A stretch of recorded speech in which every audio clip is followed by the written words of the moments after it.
എന്തല്ല എല്ലാവർക്കും സുഖം തന്നെയാണ്. നമുക്ക് ഈ ആഴ്ച ഒരു സ്റ്റാർട്ടർ റെസിപ്പി ആയാലോ. പെപ്പർ ഗാർലിക് മഷ്റൂം നല്ല എളുപ്പത്തിൽ ഉണ്ടാക്കിയെടുക്കാം. ഇത് ബർത്ത്ഡേ പാർട്ടി അങ്ങനെയെല്ലാം ഉണ്ടാകുമ്പോൾ ഒരു സ്റ്റാർട്ടറായിട്ടും എടുക്കാം. അതല്ല തൈര് ചോറ്, രസം ചോറ്, പരിപ്പ് ചോറ് അങ്ങനത്തെ അതിനെല്ലാം ഒരു തൊട്ട് കൂട്ടാനും ഇനി ചപ്പാത്തിക്കും എല്ലാം നല്ല അടിപൊളി കോമ്പിനേഷനാണ്. ഇത് വെച്ചിട്ട് നമുക്ക് മസാല ദോശ പോലെ പെപ്പർ മഷ്റൂം മസാല ദോശയും കൂടി ഉണ്ടാക്കാം. നല്ല അടിപൊളിയായിരിക്കും. അപ്പോൾ ഇത് എങ്ങനെയാണ് ഉണ്ടാക്കുന്നത് നമുക്കൊന്ന് നോക്കാം. അതിനായിട്ട് ഒരു പാൻ അടുപ്പത്ത് വെച്ച് അതിലേക്ക് 1 ടേബിൾ സ്പൂൺ ബട്ടർ ചേർത്ത് കൊടുക്കുന്നുണ്ട്. ബട്ടർ ഒന്ന് ഉരുകി വരുമ്പോൾ നമ്മൾ കഴുകി വൃത്തിയാക്കി എടുത്ത് വെച്ച മഷ്റൂം ഇട്ട് കൊടുക്കുക. മഷ്റൂം മുറിച്ചിട്ടൊന്നുമില്ല കേട്ടോ, മുറിക്കേണ്ട ആവശ്യമൊന്നുമില്ല. വേണമെങ്കിൽ മുറിച്ചോളി, മുറിച്ചാൽ പിന്നെ തീരെ ഉണ്ടാവില്ല. അതുകൊണ്ടാണ് മുറിക്കാണ്ട് അങ്ങനെ ഇട്ടത്. ഇത് വാടി വരുമ്പോഴത്തേക്ക് അത്രയേ ഉണ്ടാവും. കണ്ടില്ലേ, ഇതിപ്പോൾ ഏകദേശം ഒരു പാത്രം നിറച്ചില്ല. കുറച്ച് കഴിയുമ്പോൾ നിങ്ങൾക്ക് കാണാം ഒട്ടും ഉണ്ടാവില്ല. എൻ്റെ അമ്മമ്മയെല്ലാം പണ്ട് പറയും കുമിൽ പുഴുങ്ങി എൻ്റെ ഒട്ടെന്ന്. അതുപോലെ ആയിപ്പോൾ കണ്ടില്ലേ, വാടിക്കൊണ്ടിരിക്കുമ്പോൾ അതിൻ്റെ കളറ് മാറി മാറി വരും. നല്ലൊരു ബ്രൗൺ കളറായി വരും. കണ്ടില്ലേ, നല്ലൊരു ഏകദേശം ഒരു ബ്രൗൺ കളറായി വരുന്നുണ്ട്. ഇതിൽ നിന്നൊരു വെള്ളം ഇറങ്ങും. അതുകൊണ്ടാണ് ഇതിങ്ങനെ വേകുന്നത് കേട്ടോ.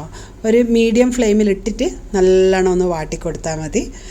വാടി വരുമ്പോൾ കണ്ടോ തീരെ കുറഞ്ഞു പോയി, ഒട്ടുമില്ല. കണ്ടില്ലേ, സമയം കഴിയുന്തോറും ഇനി ഇതിപ്പോൾ ഏകദേശം റെഡി ആയിട്ടുണ്ട്.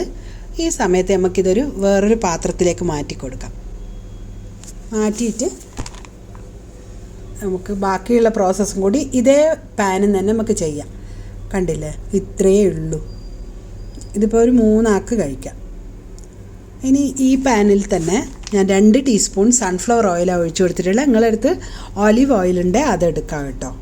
ഇനി ആ എണ്ണ ചൂടാവുമ്പോൾ അതിലേക്ക് ഒരു 1/2 കപ്പ് വലിയുള്ളി പൊടിയായി കൊത്തി അരിഞ്ഞത് ഇട്ടിട്ട്, ഞാനിതിപ്പോൾ കുറച്ച് എന്തെങ്കിലും കാണുമ്പോൾ വേണമെന്ന് വെച്ചിട്ടായിട്ട് ഇതില്ലാണ്ടും ഉണ്ടാക്കാം, വലിയുള്ളി ഇല്ലാണ്ടും ഉണ്ടാക്കാം കേട്ടോ.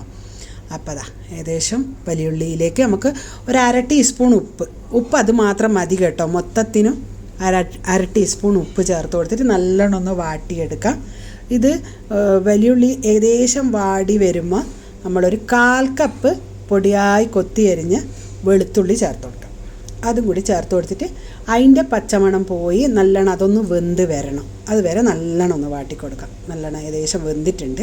ഈ സമയത്ത് ഒരു 1/4 കപ്പ് ക്യൂബ്സായിട്ട് മുറിച്ചിട്ട ഉള്ളിയും ക്യാപ്സിക്കും, അതിൻ്റെ ക്രഞ്ചിനെസ് പോകാൻ പാടില്ല കേട്ടോ. അപ്പോഴത്തേക്ക് നമ്മൾ ഉള്ളിയും വെളുത്തുള്ളിയും നല്ലോണം വെന്തതിന് ശേഷം ഇതിട്ട് കൊടുക്കാവും. ഒന്ന് ഇളക്കി കൊടുക്കുക. അതിന് ശേഷം നമ്മൾ ഒരു ഹീപ്ഡ് ടീസ്പൂൺ കുരുമുളക് പൊടിയും 1/4 ടീസ്പൂൺ മഞ്ഞൾപ്പൊടിയും 1/4 ടീസ്പൂൺ കാശ്മീരി ചില്ലിയും ഇതും കൂടി ഇട്ടിട്ട് നല്ലോണം ഒന്ന് വഴറ്റിയെടുക്കുക. വഴറ്റി അതിൻ്റെ ആ പൊടികളുടെ ഒരു മണം പോകണം. മണം പോയതിന് ശേഷം നമ്മളിനി ഇതിലേക്ക് 1 teaspoon soya sauce, dark soya സോസാണ്. 1 ടേബിൾ സ്പൂൺ വിനീഗർ ഒഴിച്ചു കൊടുത്തിട്ടുണ്ട്. ഡാർക്ക് സോയാ സോസ് എടുത്ത സ്പൂണിൽ തന്നെ എടുത്തുകൊണ്ടാണ് വിനീഗറിൻ്റെ കളർ എങ്ങനെയായ, അല്ലാണ്ട് അത് വൈറ്റ് വിനീഗർ തന്നെയാണ്. അപ്പോൾ അതും കൂടി നല്ലോണം എല്ലാ ഭാഗത്തും പിടിക്കുന്ന പോലെ നല്ലോണം ഒന്ന് ഇളക്കി കൊടുത്തതിന് ശേഷം നമ്മൾ വാട്ടി വെച്ചിട്ടുള്ള മഷ്റൂമും കൂടി ഇട്ടിട്ട് നല്ലോണം ഒന്ന് മിക്സ് ചെയ്തിട്ടെടുക്കാം.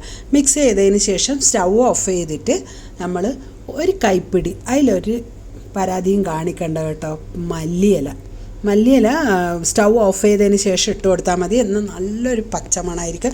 ഇഷ്ടപ്പെടാത്തോലിക്ക് കുറച്ചെടുക്കാം, നമുക്കത് ഇഷ്ടം. അതുകൊണ്ട് ഞാൻ നിറയെ എടുത്തിട്ടുണ്ട്. നിറയെ ഇട്ടിട്ട് നല്ലോണം ഒന്ന് മിക്സ് ചെയ്തെടുക്കാം. കണ്ടില്ലേ, അത് മല്ലിയില വേവാൻ പാടില്ല പോലും. അപ്പോൾ അതുകൊണ്ട് ഞാൻ സ്റ്റൗ ഓഫ് ചെയ്തതിന് ശേഷം ഇട്ടത്. നിങ്ങൾ ഇഷ്ടം പോലെ എന്താണെന്ന് വെച്ചാൽ ചെയ്യാം. അപ്പോൾ ഇനി ഇതൊരു സെർവിങ് ബൗളിലേക്ക് മാറ്റിയിട്ടുണ്ട്. അപ്പോൾ എന്തായാലും എല്ലാവരും ഇത് ഉണ്ടാക്കി കഴിച്ച് നോക്കി അഭിപ്രായം അറിയിക്കാൻ മറക്കണ്ട. അടുത്ത ആഴ്ച പുതിയൊരു വീഡിയോയുമായിട്ട് കാണുന്നത് വരെ എല്ലാവർക്കും താങ്ക് യു.